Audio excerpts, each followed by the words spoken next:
मौलिक सर, एक रिक्वेस्ट थी आपसे कि यदि पॉसिबल हो तो इसकी रिकॉर्डिंग कर लें। जी हाँ जरूर सर, रिकॉर्डिंग कर लेंगे। Okay, thank you. ओके। तो मैंने ये कहा कि मानव जो है वो सभ्यता, संस्कृति, विधि और व्यवस्था, इन 4 आयामों में जीता है। यदि वो संस्कृति और सभ्यता के साथ नहीं जी पाता है तो वो सुखी नहीं रहता, दुखी होता है और लड़ाई झगड़े संघर्ष आदि होते हैं। आदमी संघर्ष नहीं चाहता, युद्ध नहीं चाहता, हिंसा नहीं चाहता, अशांति नहीं चाहता है। हर मानव जो है विश्वास पूर्वक, सम्मान पूर्वक जीना चाहता है। और विश्वास और सम्मान को सुनिश्चित करने के लिए ही वैल्यू सिस्टम के आधार पे हम लोग नीति, नियम, विधि, विधान, संविधान को सुनिश्चित करते हैं। तो इसलिए किसी भी स्टेट नेशन का जो कॉन्स्टिट्यूशन होता है वो वैल्यूज का एक दस्तावेज होता है, वो वैल्यू सिस्टम का एक डॉक्यूमेंट होता है। और उस डॉक्यूमेंट के आधार पे हम स्टेट नेशन के अंतर्गत नागरिक समाज के रूप में जीने का प्रयास करते हैं। जैसे इंडियन कॉन्स्टिट्यूशन ये कहता है कि हर व्यक्ति को न्याय के साथ जीना चाहिए, या संविधान का जो उद्देश्य है वो सोशल, पॉलिटिकल, इकोनॉमिक जस्टिस है। संविधान ये भी कहता है कि हर मानव को स्वतंत्रता पूर्वक जीने का अधिकार है। संविधान ये भी एश्योर करता है कि हर व्यक्ति को अवसर की समानता होना चाहिए, इक्वालिटी होना चाहिए। अवसर की समानता के रूप में समानता को डिफाइन किया है। और इसके बाद हमारा कॉन्स्टिट्यूशन कहता है कि हर आदमी को कि इंडिविजुअल की डिग्निटी को सुनिश्चित करने का काम भी कॉन्स्टिट्यूशन का है। इंडिविजुअल की dignity, dignity of A individual. और फिर वो कहता है कि राष्ट्र की एकता, अखंडता को बनाए रखने का काम भी संविधान करता है। तो इन ये जो 5 एक्सपेक्टेशन है, न्याय की, स्वतंत्रता की, है ना, और समानता की, और व्यक्ति की गरिमा की, इंडिविजुअल की जो डिग्निटी है, और इसके बाद राष्ट्र की एकता और अखंडता की।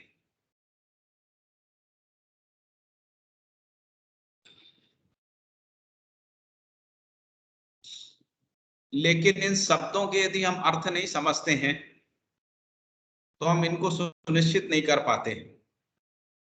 और कई बार ये भी होता है कि हम इनके मनमाने अर्थ ले लेते हैं, क्योंकि ये सभी कुछ मानव के जीने के लिए जो कॉन्स्टिट्यूशनल लॉ है, जिसको हम लोग नागरिक आचार संहिता भी बोलते हैं, नागरिक आचार संहिता है, और जो उसके आधार पे जो कॉन्स्टिट्यूशनल प्रोविजन है, फंडामेंटल राइट है, इन सबको सुनिश्चित करने के लिए और इनका इम्प्लीमेंटेशन हो सके, इसके लिए जरूरी होता है कि हम इसको समझ सकें। बेसिकली आदमी को जब समझने जाते हैं तो ये पता लगता है कि हर आदमी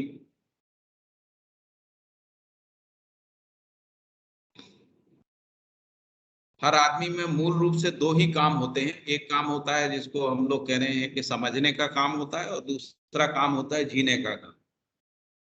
हर मानव जो है जन्म से ही अपने चारों ओर के परिवेश को समझना चाहता है, चाहे वो प्राकृतिक परिवेश है, या सोशल एनवायरनमेंट है, या परिवार का एनवायरनमेंट है, समाज का एनवायरनमेंट है, या फिर नेशनलिटी है, या उस देश की, जिस देश में वो रहता है, वहां की जो कानून व्यवस्थाएं हैं उसको समझना चाहता है।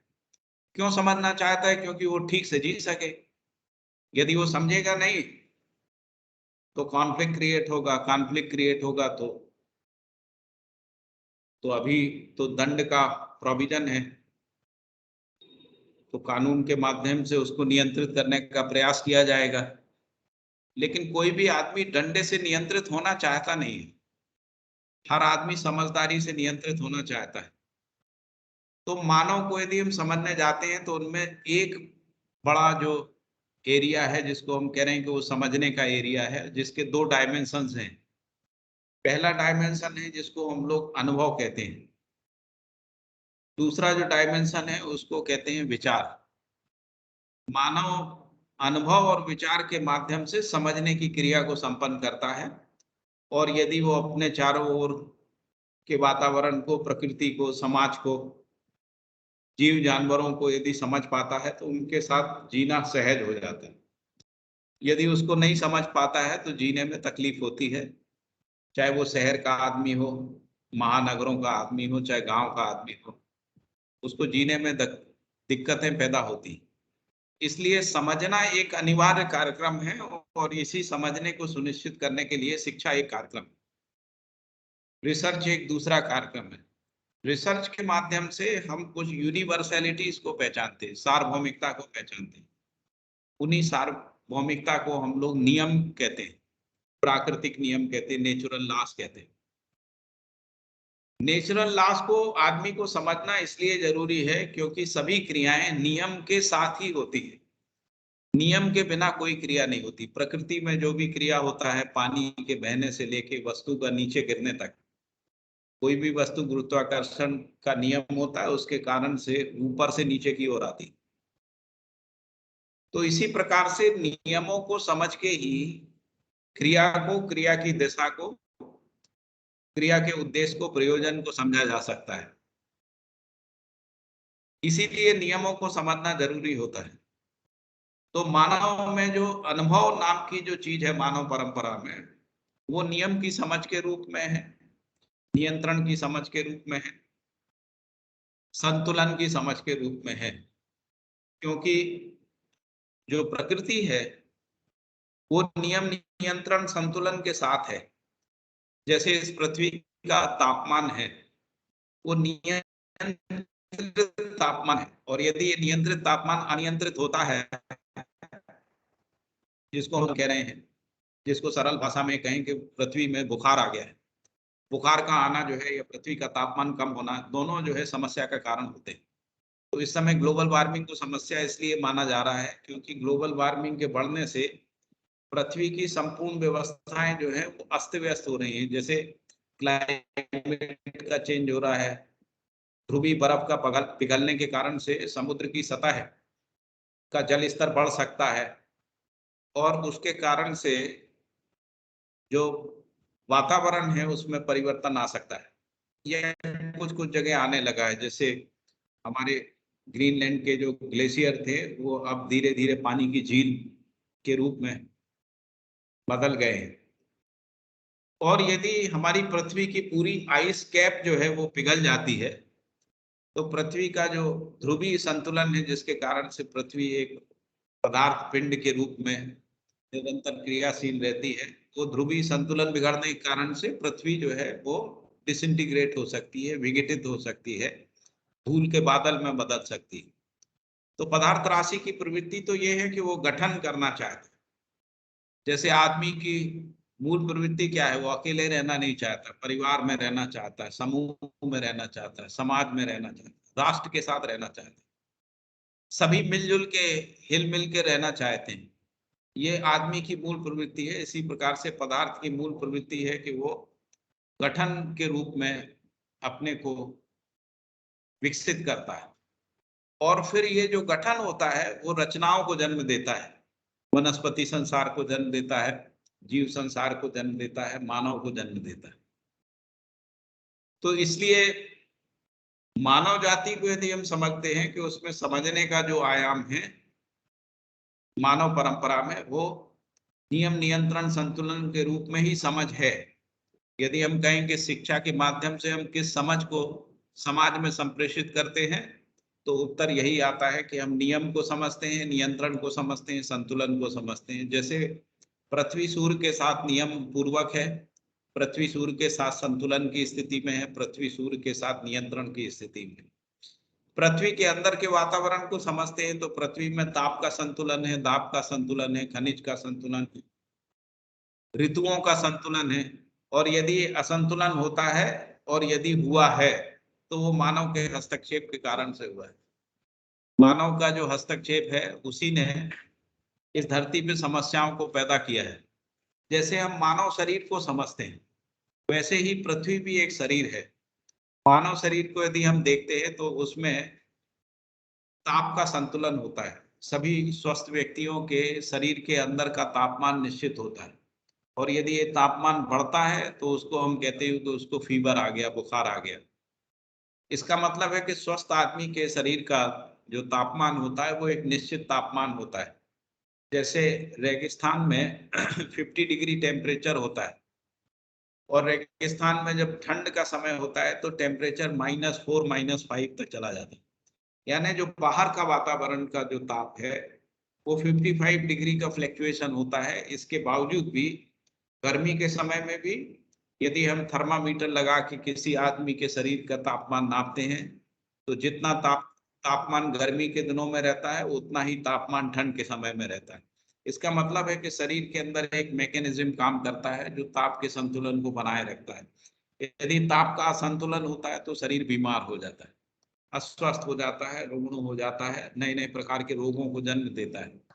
इसी प्रकार से इस पृथ्वी का भी वातावरण निश्चित है और उसका तापमान भी निश्चित है। यदि पृथ्वी का तापमान बढ़ता है तो भी समस्या है, और पृथ्वी का तापमान यदि कम होता है तो भी समस्या है। यदि तापमान कम होता है तो आइस एज आ जाएगी और पूरे पृथ्वी में बर्फ बर्फ जम जाएगी, और यदि पृथ्वी का तापमान बढ़ता है तो ध्रुवीय संतुलन बिगड़ जाएगा और ध्रुवों की बर्फ जो है वो बह के समुद्र में आ जाएगी। आमतौर पे ये देखा जाता है जैसे शरीर के अंदर एक अपने इम्यून सिस्टम होता है, सुरक्षा प्रणाली होती है, और वो सुरक्षा प्रणाली जो है शरीर के तापमान को, उसके खनिजों के संतुलन को, यानी शुगर का संतुलन, साल्ट का संतुलन, पोटेशियम का, मैग्नीशियम का संतुलन, इस सब संतुलन को बनाए रखती है। क्योंकि यदि सोडियम, पोटेशियम, शुगर का असंतुलन होता है तो ब्रेन काम करना बंद कर देता है, कई बार लोग कोमा में चले जाते हैं। इसका मतलब है कि ये जो खनिज पदार्थ शरीर के अंदर होते हैं उस शरीर इस खनिज पदार्थ एक संतुलन की स्थिति में रहते हैं। यदि साल्ट और शुगर बढ़ता है, पोटेशियम और जो दूसरे मिनरल्स हैं यदि वो कम ज्यादा होते हैं तो शरीर अस्वस्थ हो जाता है, रुग्ण हो जाता है, जिसको हम लोग अभी शुगर की बीमारी कह रहे हैं। और हम लोग देख रहे हैं कि आजकल जो है शुगर की बीमारी बहुत कॉमन हो गई, छोटे बच्चों में भी को भी देखा जा रहा है कि वो शुगर की बीमारी से ग्रस्त दिखते हैं। इसका मतलब है कि शरीर की व्यवस्था को समझे बिना हमने आहार प्रणालियों को, जीवन शैली को सुनिश्चित कर लिया, और उसके कारण से शरीर के अंदर का जो खनिज का संतुलन है वो बिगड़ गया, और शरीर में खनिजों का संतुलन बिगड़ने के कारण से अंग अवयव जो है वो सुचारू रूप से काम नहीं कर पाते हैं, और इसीलिए बीमारियां बढ़ रही हैं, रोग जो है बड़ी संख्या में बढ़ रहे हैं। इसी प्रकार से धरती का जो ताप का संतुलन है, दाब का संतुलन है, खनिजों का संतुलन है, ऋतु का संतुलन है, यहाँ तक कि टेक्टोनिक बैलेंस है। टेक्टोनिक बैलेंस बना होगा तो भूकंप नहीं आएंगे, यदि टेक्टोनिक इम्बैलेंस होगा तो भूकंप आएंगे। और इसीलिए हम लोग कहते हैं कि जो बड़े बांध होते हैं वो टेक्टोनिक इम्बैलेंस को क्रिएट करते हैं। इसलिए क्योंकि आप सब लोग जो हैं इंजीनियरिंग टेक्नोलॉजी के विद्यार्थी हैं, इसलिए इस बात को समझने की जरूरत है कि सभी कुछ नियंत्रण और संतुलन में रहने से ही आदमी का जीना, प्रकृति के साथ आदमी का जीना जो है वो सुखप्रद होता है, नहीं तो समस्याओं को जन्म देता है। जैसे वाटर टेबल होती है तो वाटर टेबल भी एक संतुलन बिंदु पे रहती है। यदि वाटर टेबल नीचे चली जाती है तो जो मट्टी में नमी होती है वो खत्म हो जाती है, और मट्टी में नमी खत्म होने से डिफॉरेस्टेशन होता है, क्योंकि मट्टी ड्राई हो जाती है, और ड्राई होने के कारण से मट्टी की जो फर्टिलिटी होती है वो खत्म हो जाती है। क्योंकि किसी भी बीज को अंकुरित होने के लिए और पेड़ को बने रहने के लिए मट्टी में नमी की आवश्यकता होती है। और यदि वाटर टेबल 100-200 मीटर, 300 मीटर नीचे चली जाती है तो मट्टी में जो पोरोसिटी के कारण से जो नमी आती है वो नमी आना बंद हो जाती है, और नमी आना बंद होने से डिफॉरेस्टेशन होता है, पेड़ पौधे जो है सूखने लगते हैं। पेड़ पौधे यदि सूखते हैं तो जो मट्टी होती है उसको बांध के रखने का काम जो है पेड़ों की जड़ें करती हैं। तो पेड़ पौधे जो है मट्टी को बांध के रखते हैं। तो लेकिन जब पेड़ पौधे यानी डिफॉरेस्टेशन होता है और बरसात होती है तो मट्टी का कटाव बहुत तेजी से होता है। मट्टी का कटाव होने से उपजाऊ मट्टी जो है वो नदियों में चली जाती है और उत्पादन प्रणालियों को क्षतिग्रस्त करती है, नुकसान पहुंचाती है। तो इसीलिए मानव जाति के में यदि हम कहें कि समझने का जो क्षेत्र है उसमें अनुभव के रूप में क्या पूंजी है, तो मानव के पास अनुभव की पूंजी यही है कि वो नियमों को समझे, प्राकृतिक नियमों को समझे, नेचुरल लॉस को समझे, है ना, एग्जिस्टेंशियल लॉस को समझे, और प्रकृति में जो अलग अलग स्तर पे नियंत्रण है, संतुलन है, उसको समझे। यदि ऐसा समझते हैं तो हम कहेंगे कि आदमी समझदार है, क्योंकि समझ के बाद समझ के साथ जीना होता है। समझे बिना आदमी को जीना बनता नहीं है, क्योंकि यदि समझता नहीं है तो जीना मनमानी तरीके से हो जाता है, और मनमानी तरीके से जीने के कारण से ही मानव जाति में समस्याएं देखने को मिलती है। दूसरा जो मानव मानव के साथ जीने का आयाम है, उसमें हम परिवार में संबंध में जीते हैं। परिवार परिवार संबंध के रूप में समाज होता है, समाज समाज संबंध के रूप में राष्ट्र होता है, और राष्ट्र राष्ट्र के संबंध के रूप में अंतरराष्ट्र होता है। इसीलिए जितने भी अंतरराष्ट्रीय संगठन होते हैं वो मैत्रीपूर्ण सह अस्तित्व विधि से ही संबंध होते हैं। यदि मैत्री नहीं है राष्ट्रों के बीच में तो फिर लड़ाई झगड़े युद्ध होते हैं। और सह अस्तित्व का मतलब है सभी राष्ट्रों को समान रूप से जीने का अधिकार। और यदि सह अस्तित्व की भावना की उपेक्षा होती है तो अल्टीमेटली हम युद्ध की ओर जाते हैं। इस बात को भी समझने की जरूरत है। इसलिए मानव जाति में यानी मानव परंपरा में आपस में जीने के नियमों को समझा है, जिसको न्याय कहते हैं। मानव मानव के साथ न्याय पूर्वक जीता है। यदि मानव मानव के साथ अन्याय पूर्वक जीता है तो लड़ाई झगड़े, कलह क्लेश, युद्ध और हिंसा होती है, जो अमानवीयता को जन्म देती है, और उसके कारण से मानव को दुख दुख भोगना पड़ता है। तो यदि हम ऐसा चाहते हैं कि हम सुखपूर्वक जिए, और हम ये चाहते हैं कि सभी लोग सुखपूर्वक जिए, तो हमको न्याय को समझने की जरूरत होती है, और न्याय के साथ व्यवस्था को समझने की जरूरत होती है, क्योंकि परिवार एक व्यवस्था है, समाज एक व्यवस्था है, राष्ट्र एक व्यवस्था है, अंतरराष्ट्र एक व्यवस्था है, जिसको हम लोग सोशल सिस्टम कहते हैं, सोशल ऑर्डर कहते हैं। यदि हम समझते हैं तो परिवार में कलह क्लेश होते हैं, परिवारों की परस्परता में झगड़े होते हैं। जैसे यदि हम देखें तो कई राज्य ऐसे हैं जहां पर करोड़ों की संख्या में मुकदमे दर्ज होते हैं, क्योंकि जब लड़ाई झगड़े परिवारों में आपस में नहीं सुलझते हैं तो लोग कोर्ट की शरण में जाते हैं। और जब कोर्ट की शरण में जाते हैं, इसका मतलब है कि परिवारों के बीच में झगड़े हैं। और ऐसे झगड़े हिंदुस्तान की अदालतों के यदि हम डाटा को देखेंगे तो कम से कम 4 से 5 करोड़ मुकदमे जो है हिंदुस्तान की अदालतों में लंबित हैं। इसका मतलब है कि 4-5 करोड़ परिवार आपस में झगड़ रहे हैं, और उनके झगड़े इस स्थिति में है कि वो परिवारों की परस्परता में आपस में नहीं सुलझ पा रहे हैं। और ये झगड़े केवल इसी कारण से हैं कि किसी एक ने अन्याय किया और दूसरे ने उस अन्याय का विरोध किया, और उस विरोध के लिए वो शासन की शरण में गया और फिर अदालत की शरण में पहुंचा। इसका मतलब है कि न्याय की समझ नहीं है। यदि मानव अन्याय पूर्वक जीता है तो लड़ाई झगड़े है, कोर्ट कचहरी है, मुकदमेबाजी है। और यदि आदमी न्याय के साथ जीता है तो कोर्ट कचहरी नहीं है, सभी लोग मिलजुल के जी सकते हैं और एक दूसरे को सुखी कर सकते हैं, एक दूसरे के सुख को सुनिश्चित कर सकते हैं। हम परिवार के रूप में सुखी रह सकते हैं और दूसरे परिवारों के सुख के स्रोत बन सकते हैं। हमको अपने आप से पूछना चाहिए कि हम केवल स्वयं सुखी होना चाहते हैं या सभी को सुखी करना चाहते हैं। कम से कम हम जिनके साथ संबंध को पहचानते हैं, जैसे मान लीजिए मेरे मित्र हैं, तो क्या हम ये चाहते हैं कि मेरे मित्र भी हमसे सुखी रहें, या हम ये चाहते हैं कि केवल हम सुखी रहें, मित्र का मित्र जाने। माता पिता पुत्र पुत्री के बीच में संबंध है तो माता पिता ये तो चाहते ही हैं कि उनके बच्चे सुखी रहे। बच्चों में भी ये कामना रहती है कि माता पिता सुखी रहे। कोई भी माता पिता पुत्र पुत्री आपस में झगड़े नहीं करना चाहते, है ना, लड़ाई झगड़े नहीं करना चाहते। तो लड़ाई झगड़ा ना हो ऐसा समझना पड़ता है, और इस समझ को ही हम कह रहे हैं कि ये न्याय है। यदि वो हम समझते नहीं है तो हम जी नहीं पाते, न्याय पूर्वक जी नहीं पाते।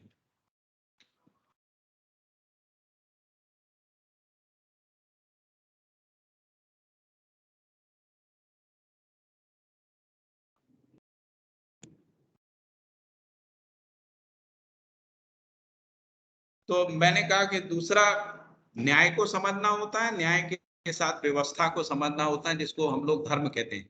धर्म का मतलब होता है व्यवस्था में जीना। व्यवस्था में जीने का मतलब क्या है?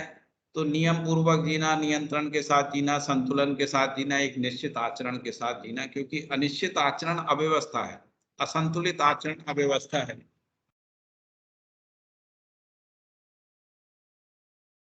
हाँ जी।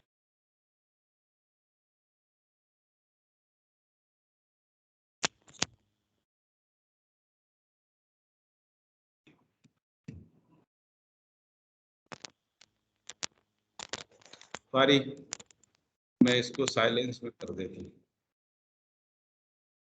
हेलो। Hello sir.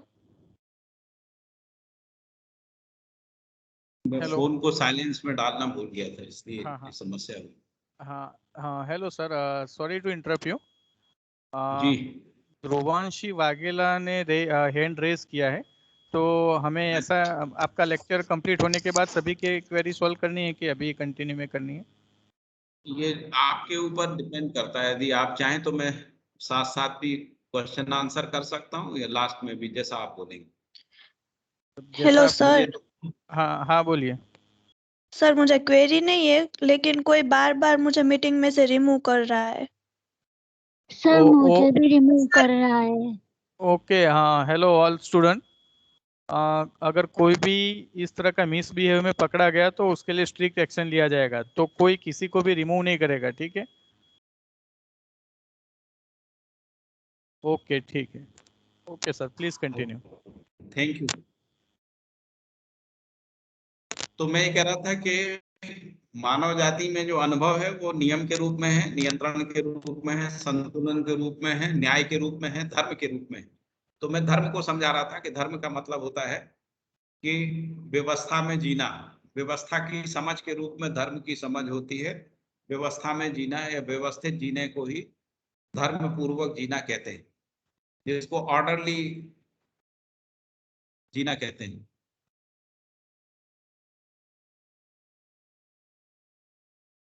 इसके बाद तीसरा जो मानव मानव के बीच में संबंध में समझने की वस्तु है वो सत्य है। तो इसलिए नियम, नियंत्रण, संतुलन, न्याय, धर्म सत्य के रूप में मानव जाति में समझ है, और यही समझ शिक्षा के माध्यम से विद्यार्थियों तक पहुंचती है। शिक्षक जो है नियम, नियंत्रण, संतुलन, न्याय, धर्म सत्य को ही समझाते हैं। जैसे जितनी भी इंजीनियरिंग के लाभ होते हैं या टेक्नोलॉजी का जो क्रियाकलाप होता है वो नेचुरल लॉ से गवर्न होता है। तो जो प्राकृतिक नियम होते हैं वही इंजीनियरिंग के नियम बनते हैं। जो इंजीनियरिंग के नियम होते हैं उन्हीं का अनुसरण करके हम लोग तकनीकी को विकसित करते हैं। नियम की समझ से ही क्रिया की गति और क्रिया की दिशा और क्रिया का गंतव्य जो है वो स्पष्ट होता है, उसका गंतव्य स्पष्ट होता है। यदि हमको नियम का समझ नहीं होता है तो हम क्रिया के बिहेवियर को नहीं समझ सकते। इसलिए फिजिकल लॉ के माध्यम से जो फिजिकल फिनोमेना है उनके लक्ष्य को, उनके गंतव्य को, उनके क्रियाकलाप को समझा जाता है। इसी प्रकार से जो बाकी जो लॉज होते हैं उन लॉ से उन संबंधित जो क्रियाकलाप है उसको समझना होता है। इसलिए नियम जो है उसको समझना सबसे अनिवार्य भाग होता है, और इसीलिए उसी को हम लोग एक्सपीरियंशियल नॉलेज कहते हैं, या उसी को मैंने कहा कि अनुभव कहते हैं।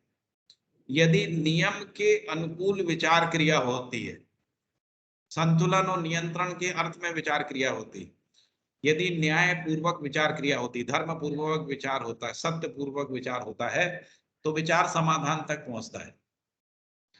यदि नियम, नियंत्रण, संतुलन, न्याय, धर्म, सत्य की उपेक्षा करके यदि हम विचार क्रिया करते हैं तो उस स्थिति में विचार समाधान तक नहीं पहुंचता है, और विचार स्वयं में समस्या बन जाता है और नई नई समस्याओं को जन्म देता है।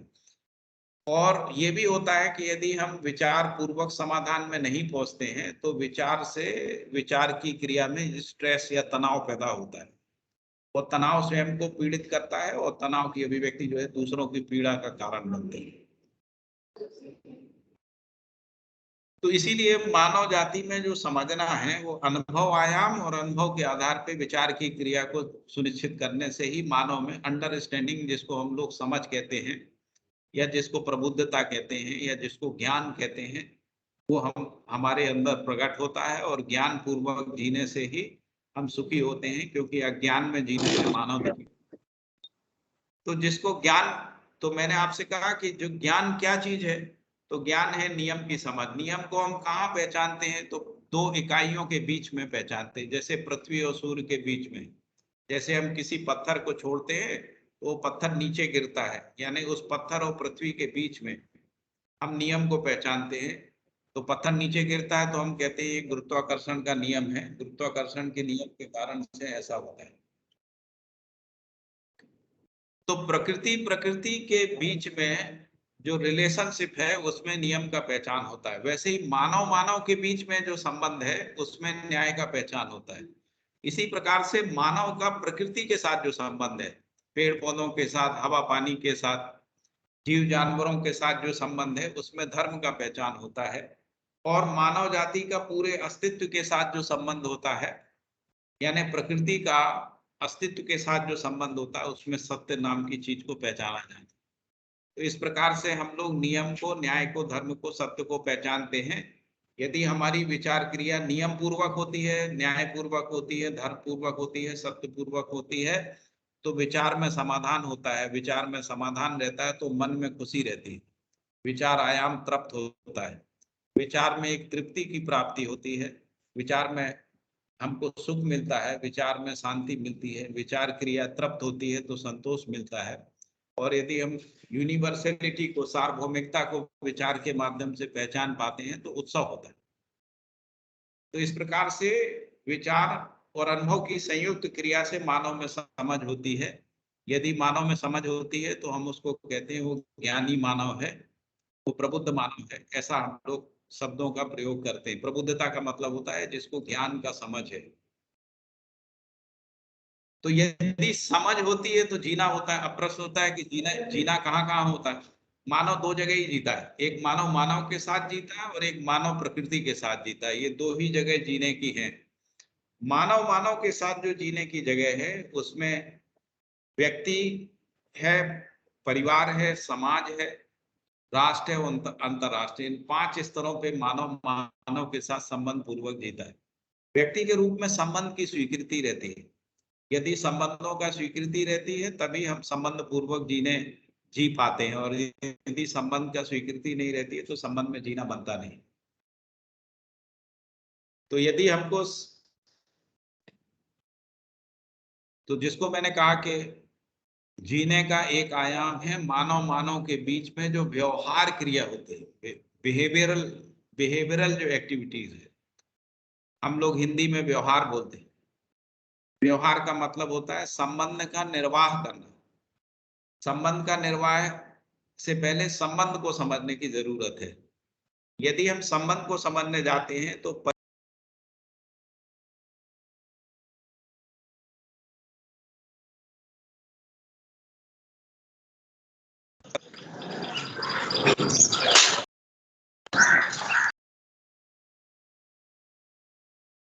किसी ने मेरा माइक अनम्यूट कर दिया। तो मैंने कहा परिवार में 3 संबंध होते हैं, माता पिता पुत्र पुत्री संबंध, पति पत्नी संबंध और भाई बहन संबंध। भाई भाई संबंध, भाई बहन संबंध, बहन बहन संबंध। तो इस तरीके से 3 संबंध परिवार में होते हैं। 4 संबंध जो है वो समाज में होते हैं, जैसे मित्र मित्र संबंध, गुरु शिष्य संबंध और साथी सेवक संबंध, साथी सहयोगी संबंध। और 7वां संबंध होता है व्यवस्था संबंध, क्योंकि हम जिस समाज में रहते हैं उनके कुछ व्यवस्थात्मक, जैसे सिविक बॉडीज होती है उनके साथ संबंध, जैसे स्टेट गवर्नमेंट होती है उसके साथ संबंध, शिक्षा संस्थाएं होती हैं शिक्षा संस्थाओं से संबंध, स्वास्थ्य सेवाएं होती है उसके साथ संबंध। तो इस प्रकार से 7 संबंध को समझना होता है यदि हमको व्यवहार ठीक से करना सीखना है।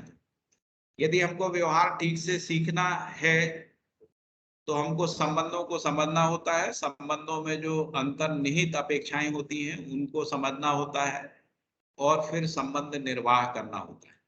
क्योंकि यदि संबंध का निर्वाह नहीं होता है तो आपस में परस्परता में एक दूसरे के साथ वैर विरोध होता है।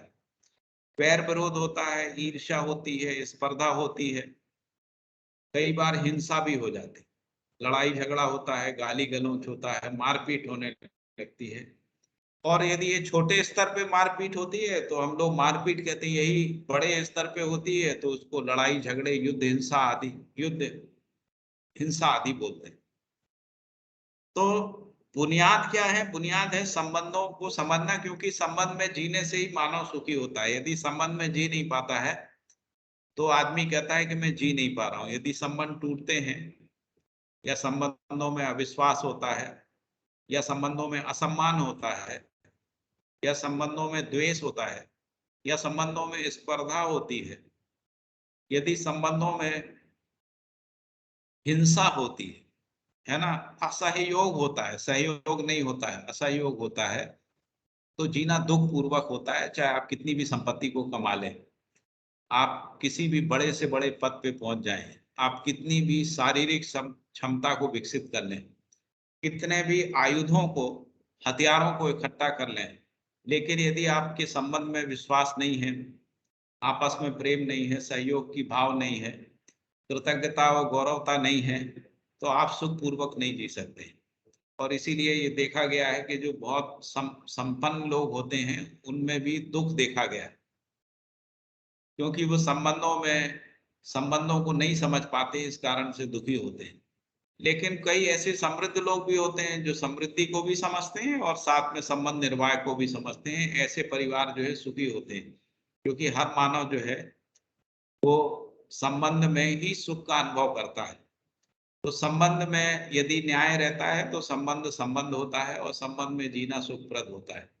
न्याय होता है का मतलब क्या है? न्याय होने का मतलब है कि जब माता पिता पुत्र पुत्री के बीच में विश्वास होता है, जब माता पिता का बच्चे सम्मान करते हैं, माता पिता अपने बच्चों के साथ जो है ममता और वात्सल्य पूर्वक रहते हैं, उस स्थिति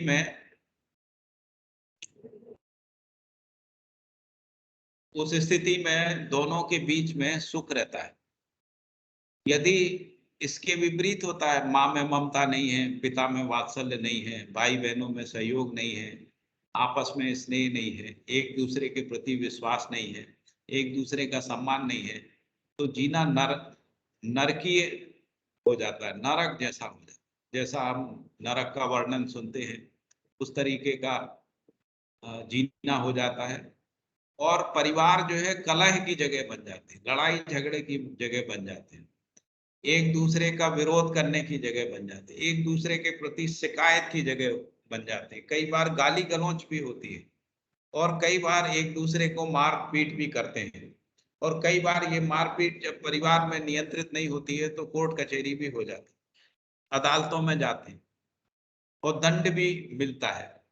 हमारी अदालत जेलों में लाखों की संख्या में लोग पारिवारिक झगड़ों के कारण से जेल में बंद हैं, जबकि मानव ऐसा जीना नहीं चाहता। हर मानव सुखपूर्वक जीना चाहता है। इसीलिए संबंध को समझना और संबंधों को जीना एक अनिवार्य क्रिया है मानव में, यदि हम सुखी होना चाहते हैं। और ये संबंधों में जीना पैसे से नहीं आता। आप कितना भी पैसा कमा लीजिए, पैसे का उपयोग केवल शरीर का पोषण करना है और शरीर का संरक्षण करना है, इससे ज्यादा पैसे की भूमिका नहीं है। आपके पास पैसा है, आप बहुत अच्छी अच्छी चीजें खरीद के खा सकते हैं, और यदि पोषण की समझ नहीं है तो आप गलत चीजें खाएंगे तो शरीर को बीमार कर लेंगे। इसलिए ऐसा भी नहीं है कि आप कुछ भी खाएंगे तो आपका शरीर स्वस्थ रहेगा। शरीर अस्वस्थ रहेगा तो फिर आपको दुख तकलीफें बढ़ेंगी। इसीलिए आहार की भी समझ जरूरी है, शरीर के पोषण की भी समझ जरूरी है। जैसे संबंध की समझ जरूरी है, वैसे शरीर के पोषण की और शरीर के संरक्षण की समझ भी जरूरी है। क्योंकि यदि शरीर का संरक्षण नहीं होता तो शरीर रुग्ण हो जाता है, बीमार हो जाता है। और यदि शरीर का सही पोषण नहीं होता है तो अनेक प्रकार के रोग जन्म लेते हैं, और फिर दवाइयों के ऊपर, डॉक्टर के ऊपर निर्भर रहना पड़ता है। और जो आपने परिश्रम से पैसा कमाया होता है वो सब डॉक्टरों के झोली में जाता है। और इसीलिए आप देख रहे होंगे कि अस्पतालों की इमारतें जो है वो बढ़ती जा रही हैं। दवा की दुकानें बढ़ती जा रही हैं, डॉक्टर बढ़ते जा रहे हैं, क्योंकि मर्ज बढ़ रहा है, रोगी बढ़ रहे हैं। रोगी क्यों बढ़ रहे हैं? क्योंकि आहार की समझ नहीं, शरीर के संरक्षण की समझ नहीं, शरीर के साथ कैसे जीना है उसकी समझ नहीं, शरीर का रख रखाव कैसे करना है उसकी समझ नहीं, शरीर की साफ सफाई कैसे रखना उसकी समझ नहीं। और इस नासमझी के कारण से आप मेहनत करके कोई धनोपार्जन करते हैं, उस धन का अधिकांश भाग जो है आपका, आपके परिवार का, आपके गांव का जो है वो अस्पतालों में चला जाता है। मेरा ये कहना नहीं है कि अस्पताल बंद कर देने चाहिए, लेकिन यदि हम अस्पतालों के लिए थोड़ी जी रहे हैं, हम अस्पताल हमारे लिए हैं, हम अस्पताल के लिए नहीं। तो इसलिए हमारा उत्तरदायित्व है कि हम शरीर के साथ जीने को समझें, हम प्रकृति के साथ जीने को समझें, हमको नदी के साथ कैसे जीना है इसको समझें, हमको पहाड़ के साथ कैसे जीना है इसको समझें, पेड़ पौधों के साथ कैसे जीना है इसको समझें, जीव जानवरों के साथ कैसे जीना है इसको समझें। यदि हम इसको नहीं समझते हैं और हम गलत तरीके से जीते हैं, हम पेड़ पौधों को नष्ट करते हैं, जीव जानवरों को नष्ट करते हैं, उससे पर्यावरणीय समस्याएं पैदा होती हैं। और ये पर्यावरणीय समस्याएं सभी को तकलीफ देती हैं, उनको भी तकलीफ देती हैं जिन्होंने इनको बिगाड़ने में कोई योगदान नहीं दिया है। जिन्होंने इनको बिगाड़ा है उनको तो तकलीफ देती है, लेकिन जिन्होंने मौन होके इस बिगड़ते हुए पर्यावरण को देखा है उनकी भी तकलीफ बन जाती है। तो इसीलिए यदि सभी को सुख करना है तो सभी को समझदार बनाने की आवश्यकता होती है, और इसी सभी को समझदार बनाने के लिए ही शिक्षा व्यवस्था होती है, जिसको हम लोग शिक्षा व्यवस्था कह रहे हैं। शिक्षा व्यवस्था समझदारी पूर्वक जीने का एक सामाजिक उपक्रम है, राजकीय उपक्रम है। क्योंकि राज्य और परिवार और समाज इस बात को समझता है कि यदि उनके बच्चे समझदार नहीं होते, नई पीढ़ी समझदार नहीं होती है, तो कोई भी सुखी नहीं हो पाए। अभी हम लोग देख रहे हैं कि यदि हमारे पड़ोसी देशों में यदि आतंकवाद फैलता है तो उसके कारण से हमारे देश में भी भय व्याप्त होता है। जैसे अभी अफगानिस्तान में देख रहे हैं, अफगानिस्तान में पूरी आबादी जो है 2 हिस्सों में बढ़ गई है और दोनों एक दूसरे के खून के प्यासे हो गए, एक दूसरे को मार रहे हैं, एक दूसरे के साथ लड़ रहे हैं। मूल कारण क्या है? समझ नहीं है, जीने की समझ नहीं। और उसके कारण से पूरी दुनिया चिंतित है, क्योंकि उनको लगता है कि यदि अफगानिस्तान में जीना शांतिपूर्वक नहीं हुआ तो ये जो अशांति है, अफगानिस्तान की अशांति पूरे दुनिया को अशांत करेगी। क्योंकि जो हिंसा करने वाला है तो कब कहाँ हिंसा करेगा, कहाँ आतंकवाद को फैलाएगा, इसको पहचानना मुश्किल काम होता है। और इसीलिए ये जरूरी है कि सर्व शुभ की बात को सोचा जाए, सबको समझदार बनाया जाए, सब में नियम नियंत्रण संतुलन न्याय धर्म सत्य की समझ को सुनिश्चित किया जाए, और संबंधों में जीने की समझ को शिक्षा पूर्वक नई पीढ़ी को समझाया जाए। शरीर के साथ कैसे जीना है इसकी समझ को शिक्षा पूर्वक जो है नई पीढ़ी में प्रतिष्ठित किया जाए, और हमको मानव के रूप में प्रकृति के साथ कैसे जीना है इस समझ को भी हमको शिक्षा पूर्वक पूरे समाज में फैलाने की जरूरत है। यही काम जो है शिक्षा का, शिक्षकों का, गुरुओं का होता है, समाज के प्रबुद्ध जनों का भी यही काम होता है। इसको हमको समझने की जरूरत है। और इसीलिए मुझे लगता है कि जो नई शिक्षा नीति है और AICTE ने जो induction programme, student induction programme में यूनिवर्सल ह्यूमन वैल्यूज की शिक्षा को सुनिश्चित किया, उसका प्रयोजन भी यही है। यदि हमको संबंधों में जीना आता है तो हम उसको कहते हैं यही सभ्यता है। यदि संबंधों में जीना नहीं आता है तो हम ऐसे व्यक्ति को कहते हैं कि वो असभ्य है। तो इसीलिए किसी भी देश की सभ्यता, किसी भी परिवार की सभ्यता, किसी भी समाज की सभ्यता का मतलब होता है उनको संबंधों में जीना आता है। यदि उनके संबंधों में विश्वास है, उनके संबंधों में सम्मान है, परस्पर एक दूसरे के प्रति स्नेह है, माता पिता पुत्र पुत्रियों में जो है ममता वात्सल्य है, पुत्र पुत्रियों में कृतज्ञता और गौरव है, गुरु शिष्य के साथ श्रद्धा है, और पूरी मानव जाति के साथ प्रेम है, आपस में परस्पर प्रेम है। यदि इस प्रकार से जीना है तो हम कहेंगे कि वो सभ्य है। ऐसा परिवार है तो परिवार सभ्य है, ऐसा समाज है तो समाज सभ्य है, और यदि ऐसा राष्ट्र है तो राष्ट्र में सभ्यता है। यदि इसके विपरीत है तो असभ्यता है।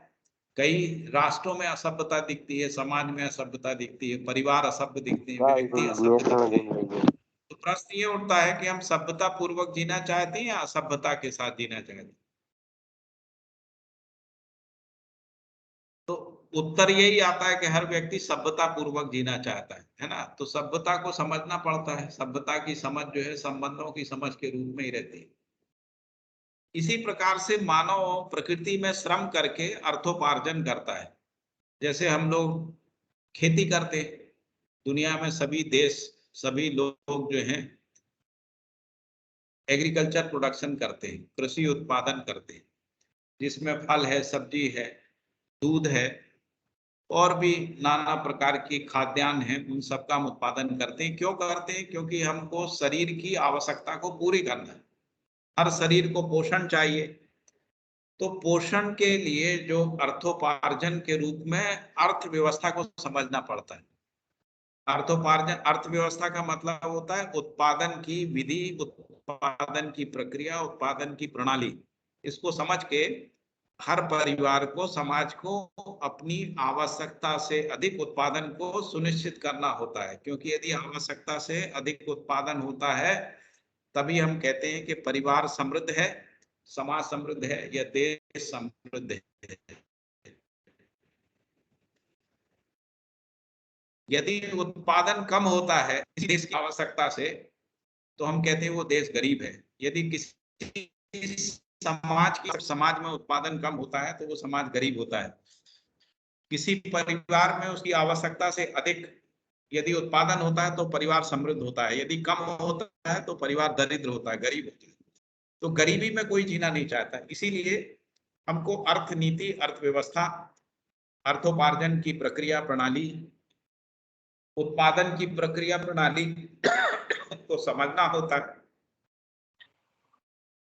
क्योंकि यदि हम उत्पादन की प्रक्रिया को नहीं समझते हैं तो हम उत्पादन नहीं कर पाते हैं, या जितना अपेक्षित उत्पादन है उतना उत्पादन नहीं होता है। जैसे मान लीजिए कोई गेहूं और सब्जी का उत्पादन करता है, यदि उसको ये समझ नहीं है कि हमको कब पानी देना है, कब काटना है, कैसे उसको कीड़ों से बचाना है, तो अपेक्षित उत्पादन नहीं होता है और उसके कारण से गरीबी बढ़ती है।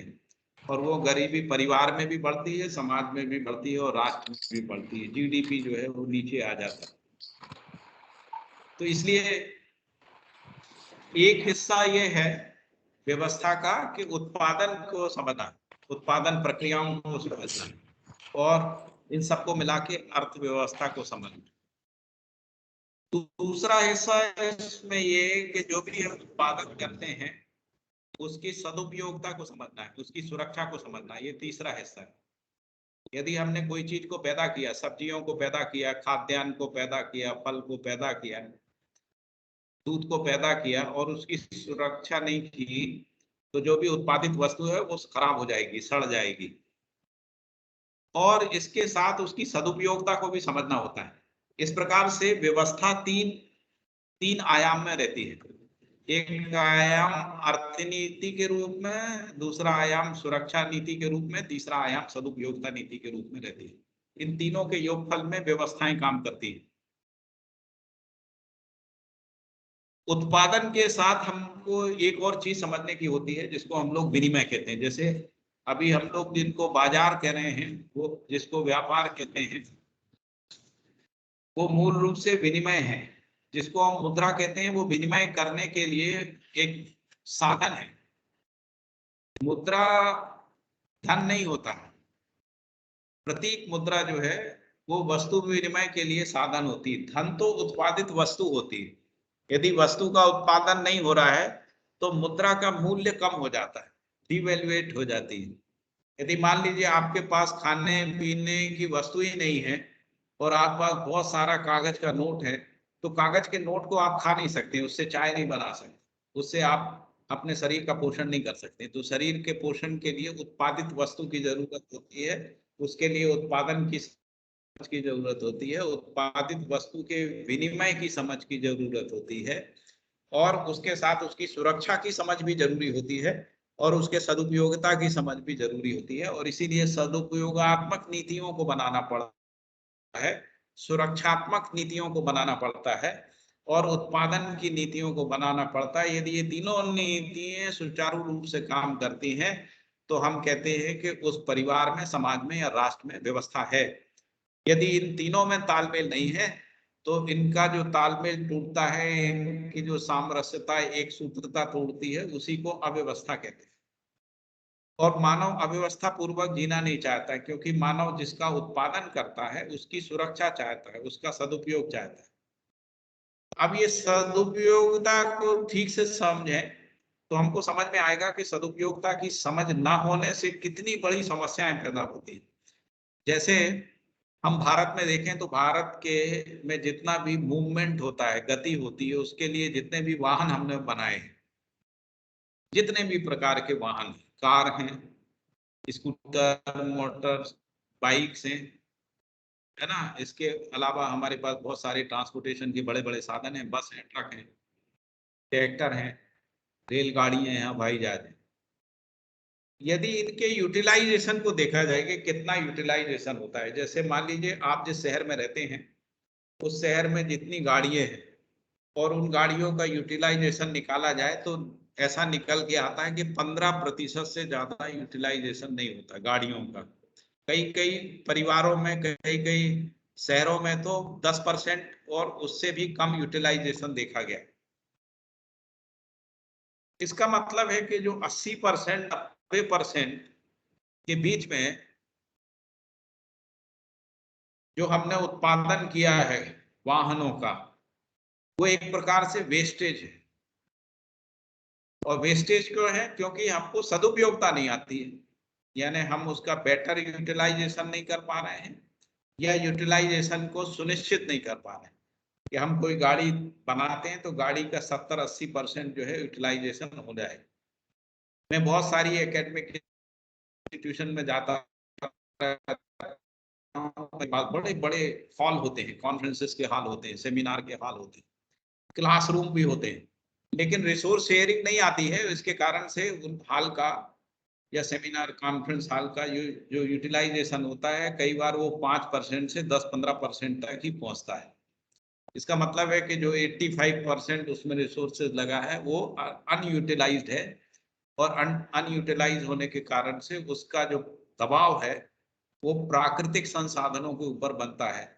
क्योंकि किसी भी गाड़ी को बनाना है तो उसके लिए लोहा निकालना पड़ता है, अल्युमिनियम निकालना पड़ता है, उसके लिए खनन करना पड़ता है, खनिज को निकालना पड़ता है, खनिज को कारखानों में ले जाके उसको धातु में बदलना होता है, धातु को रोलिंग मशीन में ले जाके उसके कल पुर्जे बनाने पड़ते हैं, कार के कल पुर्जे बनाने पड़ते हैं, फिर उनको असेंबल करना पड़ता है। असेंबल बनने के बाद उसमें रंगाई पुताई आदि होती है और मार्केटिंग होती है, एडवर्टाइजिंग होता है। इस इतना श्रम लगने के बाद आपके पास एक कार तैयार होके बाहर आती है, एक बाइक तैयार होके सामने बाहर आती है, और उसका यूटिलाइजेशन 10-15% होता है।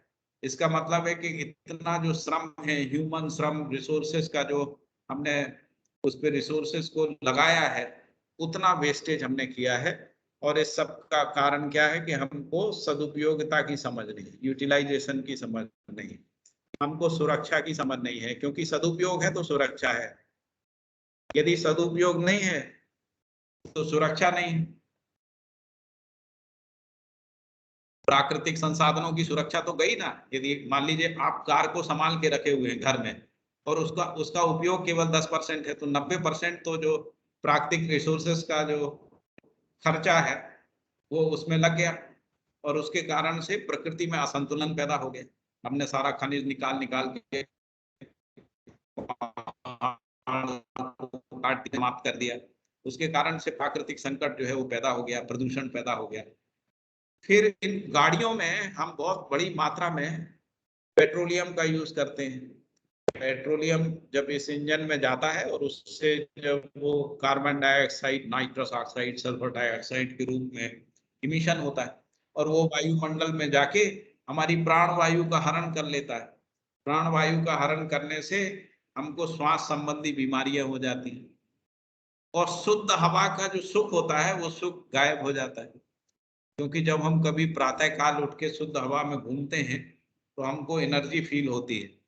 और जब हम दिल्ली जैसे शहरों में जाते हैं और वहां पर हम सुबह घूमते हैं तो हमको लगता है कि हमारी सुबह की जो एनर्जी थी, जो रात में सो के अर्जित की थी, वो एनर्जी का लॉस हो गया। और इसीलिए दिल्ली जैसे शहरों में थकान जल्दी आती है, हाथ पैर में दर्द भी जल्दी होने लगता है। उसका मूल कारण है कि प्राणवायु नहीं है, उसमें जो है ऑक्सीजन की कमी है, या जो भी वायु है वो प्रदूषित वायु है। प्रदूषण का मतलब होता है जिसको शरीर पचा नहीं पा रहा है, जिसको प्रकृति नहीं पचा पाती। जैसे प्लास्टिक को मट्टी यदि पचा नहीं पाती तो हम कहते हैं कि प्लास्टिक जो है वो प्रदूषण है। उसी प्रकार से जिन हवा को, जिस खाद्यान्न को, जिस वस्तु को शरीर नहीं पचा पाता है, उनको हम कहते हैं प्रदूषक है, प्रदूषण है। तो इसलिए हमको सदुपयोगिता के साथ सुरक्षा और सदुपयोगिता दोनों को समझने की आवश्यकता होती है, क्योंकि इन तीनों की समझ के साथ ही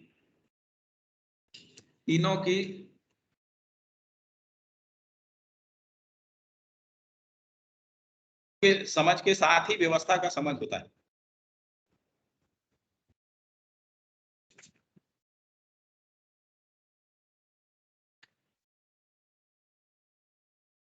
तो मैंने आपको बताया कि मानव के जीने के 4 आयाम हैं, इसमें अनुभव और विचार आयाम है, और जीने के 2 आयाम हैं जिसमें व्यवहार का आयाम है, व्यवसाय का आयाम। प्रयोजन है अर्थोपार्जन। अर्थ का मतलब होता है तन मन धन के रूप में अर्थ होता है। अर्थ के अर्थोपार्जन के लिए मानव प्रकृति पे श्रम करता है, और प्रकृति में श्रम करके खाद्यान्न का उत्पादन करता है, सब्जियों का उत्पादन करता है, फलों का उत्पादन करता है, दूध का उत्पादन करता है, और इसके साथ साथ कुछ इंडस्ट्रियल प्रोडक्शन भी करता है, जिसको हम लोग साधनों का उत्पादन कहते हैं। उत्पादन के साथ उत्पादन की समझ को समझना, उत्पादन के सदुपयोग को समझना जरूरी होता है, और उसकी सुरक्षा को समझना जरूरी होता है। यदि ये तीनों की समझ होती है परिवार में, तो परिवार व्यवस्था में जी पाता है। यदि समाज में समझ होती तो समाज व्यवस्था में जी पाता है। यदि राष्ट्र में समझ होती है तो राष्ट्र व्यवस्था में जी पाता है।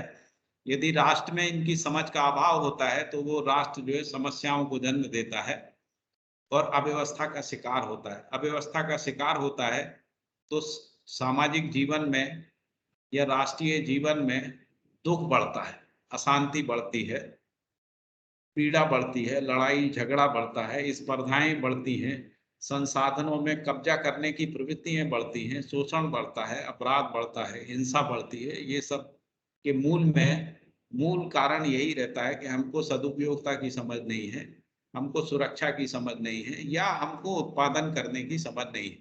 कई बार ऐसा भी हो जाता है कि एक ही जगह पे लोग एक ही प्रकार का उत्पादन कर लेते हैं। जैसे कई बार ऐसा देखा गया कि लोग एक साथ टमाटर का उत्पादन कर लेते हैं, और वो टमाटर का उतना डिमांड भी नहीं होता जितना उत्पादन कर लेते हैं। फिर वो टमाटर को सड़कों पे फेंक देते हैं क्योंकि उसका मूल्य ही नहीं रह जाता है। ऐसा क्यों होता है? क्योंकि हम हमारे अंदर सामाजिकता की समझ नहीं है। यदि सामाजिकता की समझ होती है या व्यवस्था की समझ होती है तो हम इसका आकलन कर पाते हैं कि हमको किस चीज का उत्पादन कितनी मात्रा में करना चाहिए। यदि हम एक दूसरे को देख के तय करते हैं तो इस स्पर्धा में हम उन चीजों का उत्पादन कर लेते हैं जिसकी आवश्यकता नहीं है, या जिसकी जितनी आवश्यकता है उससे बहुत अधिक मात्रा में उत्पादन कर लेते हैं। फिर उत्पादन का मूल्य कम हो जाता है और उसके कारण से आर्थिक रूप से नुकसान होता है। तो इसलिए मानव परंपरा को यदि हम समझने जाते हैं तो उसमें अनुभव एक आयाम है। अनुभव आयाम में जो समझ है, जिसको हम लोग नियम नियंत्रण संतुलन कह रहे हैं, जिसको न्याय धर्म सत्य कह रहे हैं, उसी को विधि कहते हैं। नियम विधि, न्याय विधि, धर्म विधि, सत्य विधि, इस रूप में विधि रहती है। विधि को जब हम विचारों में व्यक्त कर पाते हैं और उन विचारों को आचरित कर पाते हैं तो उसको संस्कृति कहते हैं। तो विधि ही संस्कृति के रूप में रहती है, और विधि और संस्कृति जब जीने में यानी संबंध में परिवार, समाज, राष्ट्र, अंतरराष्ट्र में जी पाते हैं तो कहते हैं सभ्यता। और इसके साथ जब हम व्यवसाय में उत्पादन, सुरक्षा और सदुपयोगिता पूर्वक यदि हम उत्पादन प्रणालियों को, विनिमय प्रणालियों को सुनिश्चित कर पाते हैं, उसको कहते हैं व्यवस्था। इसीलिए मानव जो है सभ्यता, संस्कृति, विधि, व्यवस्था के रूप में जीता है। और इसीलिए मैंने कहा कि जो शिक्षा की वस्तु है वो सभ्यता, संस्कृति, विधि और व्यवस्था ही होती है। क्योंकि जैसे यदि हम एकेडमिक डिसिप्लिन को समझने की कोशिश करेंगे तो जो समझने के आयाम में किन एकेडमिक डिसिप्लिन को रखेंगे, तो जितने भी प्रकार की आइडियोलॉजीज हैं, जितनी भी फिलोसफीज हैं, जितनी भी मीमांसाएं हैं, जितने भी दर्शन शास्त्र हैं, जितने भी नीति शास्त्र हैं, ये सब समझने के क्षेत्र के जो है एकेडमिक डिसिप्लिन है। इसके बाद जीने के क्षेत्र में समझने जाएंगे तो जीने के क्षेत्र में सारे जो एकेडमिक डिसिप्लिन हैं, जिनको हम लोग सोशल साइंसेस कहते हैं, जिसमें सोशियोलॉजी है, पॉलिटिकल साइंस है, इकोनॉमिक्स है, जिसमें एंथ्रोपोलॉजी है, इन सब प्रकार की जितनी भी सोशल साइंसेस हैं, ये व्यवहार को सिखाने के लिए, व्यवहार को सुनिश्चित करने के लिए ही एकेडमिक डिसिप्लिन के रूप में विकसित किए गए। और जितने भी प्रकार की इंजीनियरिंग है, जितने भी प्रकार की साइंस है, टेक्नोलॉजी है, वो सब व्यवसाय से, व्यवसाय आयाम से जुड़ती है। इस प्रकार से हम देखते हैं कि बेसिक जो एकेडमिक डिसिप्लिन क्या है, तो बेसिक एक एकेडमिक डिसिप्लिन है जिसको फिलॉसफी कहते हैं। फिलॉसफी का पर्पस होता है कि जिसमें हम प्रकृति को, अस्तित्व को, मानव को समझ सकते हैं, है ना। मानव को समझने के लिए जो भी अंडरस्टैंडिंग है उसको हम फिलॉसफी कहते हैं। तो एक फिलॉसफी बेसिक डिसिप्लिन होता है। दूसरा बेसिक डिसिप्लिन होता है जिसको हम लोग नेचुरल साइंसेस कहते हैं। नेचुरल साइंसेस में फिजिक्स है, केमिस्ट्री है, आदि आदि जितने भी प्रकार के साइंस हैं, बॉटनी है, जूलॉजी है, सबको मिला के नेचुरल साइंस कहते हैं। नेचुरल साइंसेस का पर्पस क्या है? नेचुरल साइंसेस का पर्पस है to understand the natural behaviour of the nature. Nature के रेगुलर बिहेवियर को समझने के लिए ही सारी नेचुरल साइंसेस के रूप में रिसर्च है, नेचुरल साइंसेस के रूप में अध्ययन है, उसकी शिक्षा है। यदि हम प्रकृति के नेचुरल बिहेवियर को, रेगुलर बिहेवियर को, प्राकृतिक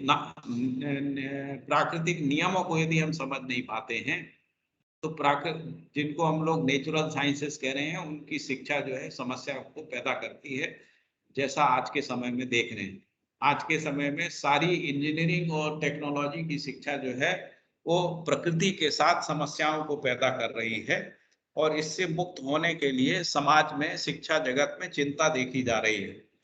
उसी से निपटने के लिए एनवायरमेंट एजुकेशन को कंपलसरी बनाया गया। तो मैंने कहा कि जो एकेडमिक डिसिप्लिन है, सारे एकेडमिक डिसिप्लिन वो व्यवसाय आयाम से जुड़े हुए हैं, जिसमें साइंस, टेक्नोलॉजीज हैं, जो બહુ સ્વચ્છ છે તારામાં તો એ બધું વાપરી કાઢેલો અમે ગયેલા ત્યારે મેં જોઈ તો બસો જ છે. Hello student, hello, okay sir, okay, yes sir.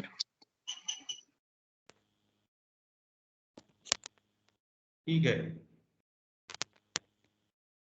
तो थोड़ा सा इस बात का ख्याल रखें कि अपना माइक जो है वो अनम्यूट रखें, है ना। और यदि आपको लेक्चर में इंटरेस्ट नहीं आ रहा है तो आप छोड़ के जा सकते हैं, ज्यादा परेशान मत होइए, है ना।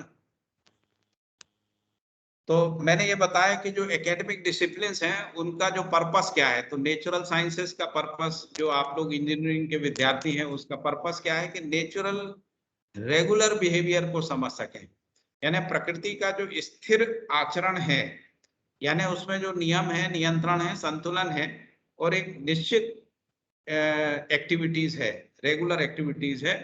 यदि हम उसको समझ पाते हैं तो हम कहेंगे कि हम इंजीनियरिंग को समझ पाए, टेक्नोलॉजी को समझ पाए, या हम साइंसेस को समझ पाए, है ना। यदि हम रेगुलर बिहेवियर को नहीं समझ पा रहे हैं तो इसका मतलब है कि हमारा साइंस पढ़ना बेकार है, इंजीनियरिंग और टेक्नोलॉजी को पढ़ना बेकार है। और यदि हम आधी अधूरी जानकारी के साथ हम समाज में जाते हैं तो हम समस्याएं पैदा करते हैं, इंजीनियरिंग के क्षेत्र में प्रॉब्लम पैदा करते हैं, टेक्नोलॉजी के रूप में प्रॉब्लम पैदा करते हैं, साइंस के रूप में प्रॉब्लम को पैदा करते हैं।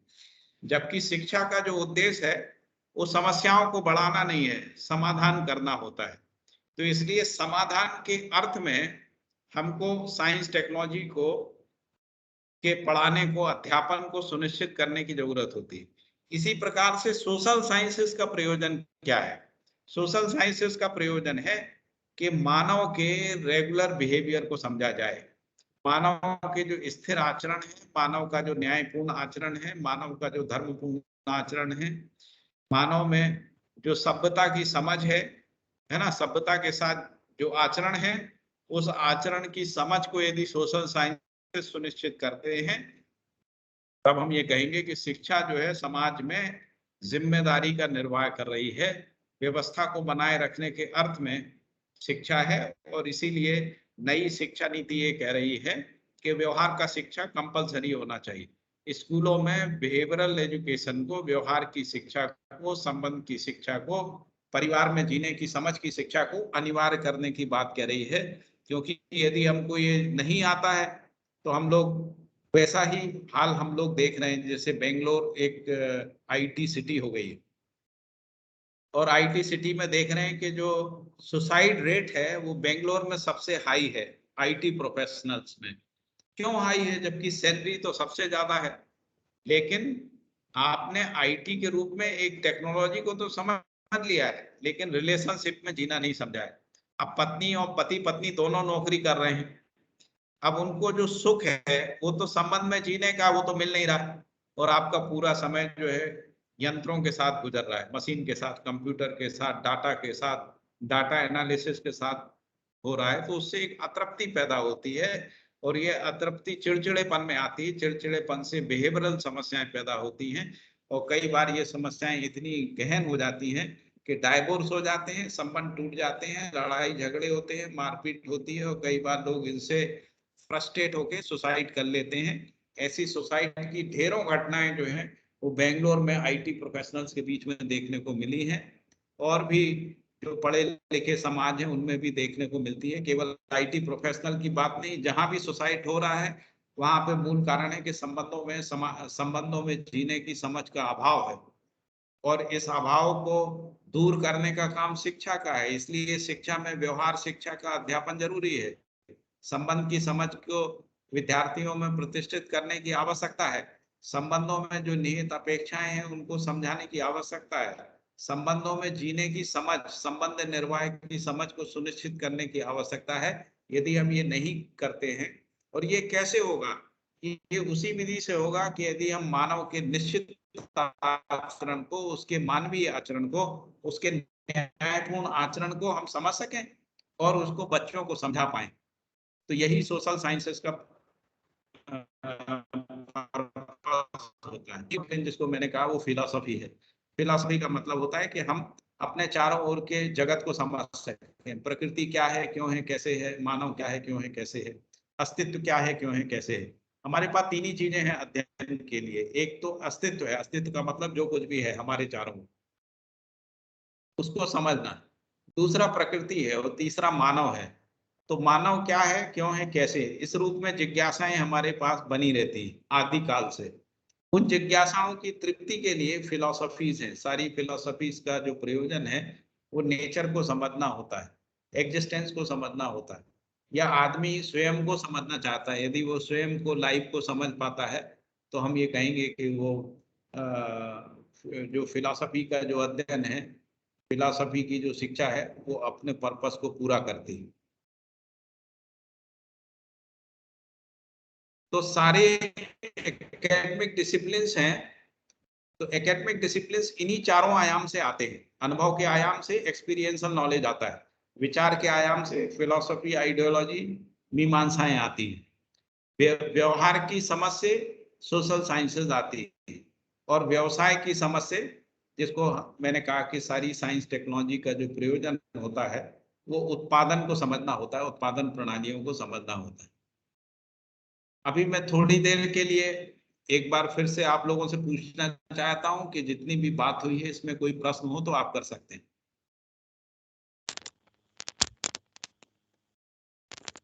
हेलो ऑल स्टूडेंट, आपको ये जो भी हमारा लेक्चर हुआ उसमें किसी को किसी भी तरह की क्वेरी हो, कोई प्रश्न हो तो आप पूछ सकते हैं।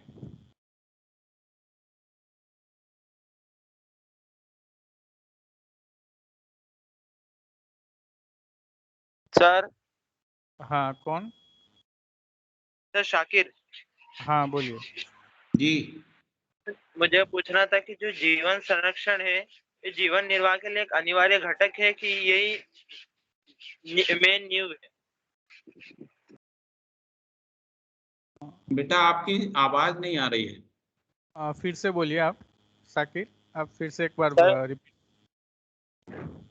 तो जैसे सर ने बताया कि जी जीवन संरक्षण है, यानी जो शरीर का संरक्षण है वो जीवन निर्वाह के लिए एक अनिवार्य घटक है कि यही पूरी बात है इसके अंदर?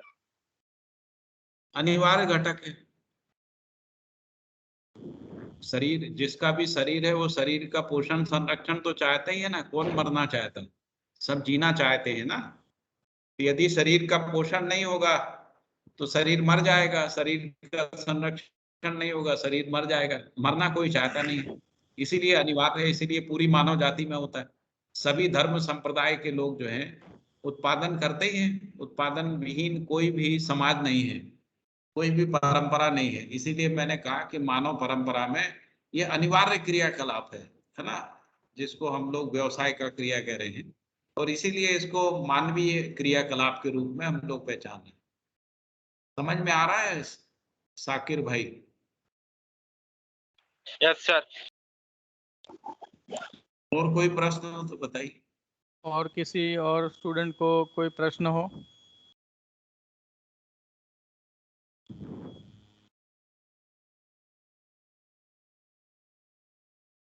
हेलो एवरीवन, किसी और को कोई निजी प्रश्न हो अपने लाइफ का तो भी आप पूछ सकते हैं, क्योंकि ये वेबिनार ही आपके लाइफ के ऊपर है। आपका जीवन क्या है, उसको किस तरह से आप बेहतर बना सकते हैं।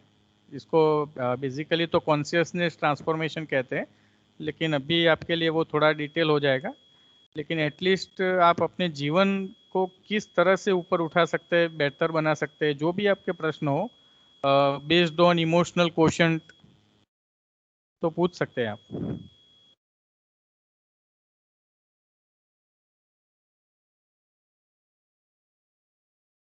नहीं तो फिर हम लेक्चर यहाँ पे एंड करते हैं। 2 मिनट वेट करते हैं सर। जी जी। हाँ, किसी को भी कोई भी प्रश्न हो ऐसा हो तो चैट बॉक्स में टाइप भी कर सकते हैं।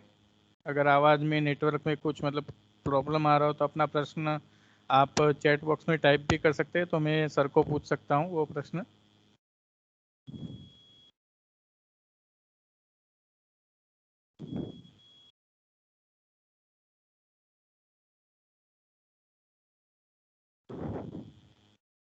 सर, हाँ बोलिए साकिब। सर यदि हमें प्रोक्रास्टिनेशन की आदत को हटाना है तो क्या करना चाहिए? क्या पूछा प्रश्न? जैसे प्रोक्रास्टिनेशन, कोई भी कार्य को टालने की आदत होती है तो उसे कैसे हटाना चाहिए? कोई भी आदत हो जाती है उसको कैसे हटाना चाहिए? हाँ, जैसे कोई भी कार्य बाद में करने की आदत, जैसे टालने की आदत। आलस, आलस आता है जैसे। यस सर, उससे में सर। जैसे कोई काम समय से नहीं करते हैं, ऐसा कुछ हो जाता है ऐसा। Yes sir. मूल रूप से आदतें तभी पड़ती हैं, गलत आदतें तभी पड़ती हैं जब हम समझते नहीं। क्योंकि कोई आदमी गलती करना नहीं चाहता है। आप गलती करना चाहते हो या सही करना चाहते हो? सही करना चाहता। तो हर व्यक्ति सही करना चाहता है, लेकिन सही तभी कर सकता है जब सही की समझ होती है। तो यदि मेरे पास समझ नहीं है तो मुझे दूसरे से समझना चाहिए। कई बार हम लोग अहंकार बस ऐसा मान लेते हैं कि मैं जो समझा हूं वही सही है, और जब हम ऐसा मान लेते हैं तो आपस में झगड़े होते हैं। गलत के प्रति जो मान्यता होती है उसी को हट और जिद्द कहते हैं। हट हट और जिद्द के रूप में ही गलत आदतें होती हैं कि हम मानते तो हैं गलत है लेकिन हम उसको करते रहते हैं, है ना। और करते भी इसीलिए क्योंकि सही पता नहीं रहता है। यदि हमको सही पता रहता है तो हर आदमी सही ही करना चाहता है। हम अपने आप से पूछें कि हम सही करना चाहते हैं तो गलत करना चाहते हैं, उत्तर आता है कि हम सही करना चाहते हैं। तो सही करना चाहते हैं तो सही की समझ होगी तब कर पाएंगे, या सही को नहीं समझा होगा तब कर पाएंगे? तो उत्तर ये आता है कि सही की समझ होगी तब हम कर पाएंगे। जैसे कोई भी आदमी ये नहीं चाहता कि उसको प्रदूषण में जीना पड़े, लेकिन प्रदूषण क्यों बढ़ रहा है इसकी समझ नहीं रहती, तो वो जो भी करता रहता है उससे प्रदूषण बढ़ता रहता है। प्रदूषण बढ़ता रहता तो समस्याएं बनती रहती। जब समस्याएं ज्यादा बढ़ जाती हैं तो आदमी तकलीफ होता है, फिर वो कहता है कि हम तो इसमें जीना नहीं चाहते, हम जी नहीं पा रहे हैं, जबकि वो खुद प्रदूषण फैलाता रहता है। लेकिन उसको ये पता नहीं रहता है कि वो जो प्रदूषण फैला रहा है, ऐसा ही लाखों करोड़ों लोग प्रदूषण फैलाएंगे तो ये धरती में समस्या पैदा हो जाएगी। इसीलिए आदतें छूटती नहीं है। तो आदत को छुटाने के लिए समझना होता है, समझ पूर्वक ही आदतें छूटती हैं। हाँ जी, पीयूष जी बताइए। पीयूष प्रजापति जी। सर, हाँ जी। जब कोई परिस्थिति ऐसी विकट आ जाती है तब हम सही या गलत निर्णय नहीं ले पाते, तो तब क्या करना चाहिए? सही और गलत का निर्णय भी तभी ले सकते हैं जब हमको सही पता होता है। जब सही पता नहीं रहता है तो हम कोई भी निर्णय लेते हैं, वो सही भी हो सकता है और गलत भी हो सकता है। जैसे मान लो कोई जज होता है ना, तो वो निर्णय कब ले पाता है? जब वो सही को सुनिश्चित कर लेता है कि ये सही है। यदि वो सही को निश्चित नहीं कर पाता है तो निर्णय नहीं ले पाता है, वो फिर मुकदमे को टालता रहता है। उसी प्रकार से हर व्यक्ति के अंदर होता है। यदि व्यक्ति को सही पता होता है तभी वो सही गलत का निर्णय ले पाता है, और यदि सही का पता नहीं होता है तो वो जो भी निर्णय ले लेता है वो सही भी हो सकता है, गलती भी हो सकता है, ज्यादातर गलत होने की संभावना रहती है। तो इसीलिए जब अनिर्णय की स्थिति हो तो हमको समझदार व्यक्ति के पास जाके पूछना चाहिए। हम जिसको भी समझदार मानते हैं, अपने पिता को, अपने भाई को, अपने मित्रों को, अपने गुरु को, शिक्षक को, या समाज में कुछ समझदार लोग होते हैं जिनके बारे में पहचान रहती है कि ये समझे हुए लोग हैं, उनसे पूछना चाहिए कि ऐसी परिस्थिति में क्या निर्णय लेना चाहिए। तो हो सकता है कि हम लोग सही निर्णय तक पहुंच जाएं। हम केवल अपने निर्णय पे अड़े रहते हैं, उसी को हठ कहते हैं, जिद्द कहते हैं। हठ और जिद्द जो है वो विरोध को पैदा करता है, विरोध जो है संघर्ष को पैदा करता है, संघर्ष युद्ध को पैदा करता है। तो इसीलिए गलत के प्रति जो मान्यता होती है उसी को हठ कहते हैं, है ना। तो इसलिए यदि मान लो आपको किसी निर्णय पे डाउट है कि आपने जो निर्णय लिया है यह सही है या गलत है, तो उसको वेरीफाई करना चाहिए दूसरों से पूछ के। सही निर्णय यूनिवर्सल होता है, जो सबके लिए सही होता है वही सही निर्णय होता है। यदि कुछ लोगों के लिए सही है, कुछ लोगों के लिए निर्णय गलत है, इसका मतलब है कि वो निर्णय नहीं है, वो गलत निर्णय है। तो यूनिवर्सलिटी उसकी कसौटी होती है। यदि मान लीजिए हम अपने निर्णय पर हमको डाउट है तो हमको समझदार व्यक्ति को तलाश के उससे पूछना चाहिए। इसमें जो है अहंकार को आगे नहीं लाना चाहिए, क्योंकि यदि आप नासमझ होके जिएंगे तो आप कितने भी अहंकारी आदमी होंगे, आप मूर्ख ही साबित होंगे, है ना। तो यदि आपको समझदार बनना है तो अपने अज्ञान को दूर करने का प्रयास करना चाहिए। ठीक है पीयूष भाई? हाँ सर, ठीक है। और कोई प्रश्न है? नहीं सर। ओके, किसी और स्टूडेंट को कोई प्रश्न हो? पीयूष कोई पूछना हो तो और पूछ सकते हैं, साकिर भाई को पूछना है कुछ और पूछ सकते हैं। नहीं सर, कुछ भी प्रश्न नहीं है। जी जी।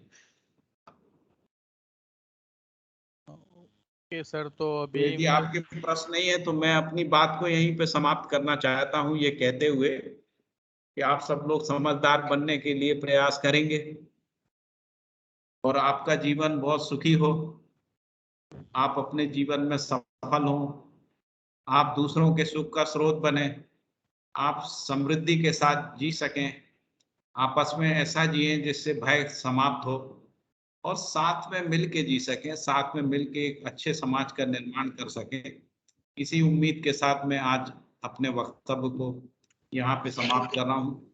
आपके कॉलेज का बहुत बहुत धन्यवाद, आपके जो प्राचार्य महोदय उनका बहुत बहुत धन्यवाद, मौलिक पटेल जी का धन्यवाद जिन्होंने मुझे अवसर दिया और आपसे बातचीत करने का जो मुझे अवसर मिला उसके लिए भी मैं आप सभी लोगों का, सभी विद्यार्थियों का बहुत बहुत आभारी हूँ, धन्यवाद हूँ। फिर कभी मिलेंगे, फिर कभी मौका मिला तो आपके पास रूबरू आके बात करेंगे। बहुत बहुत धन्यवाद। नमस्ते सभी को। नमस्ते। Thank you sir.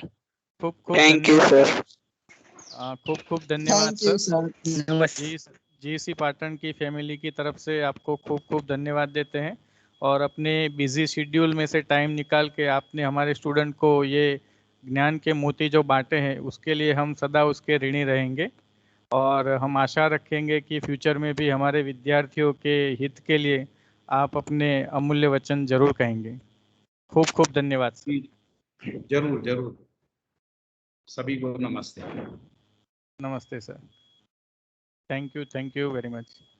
ओके, तो अब हम यहाँ वेबिनार एंड करते हैं। तो dear all student, you can leave the session. Can I leave Malik sir? Yes sir. Okay sir, thank you. Okay, thank you sir. Okay.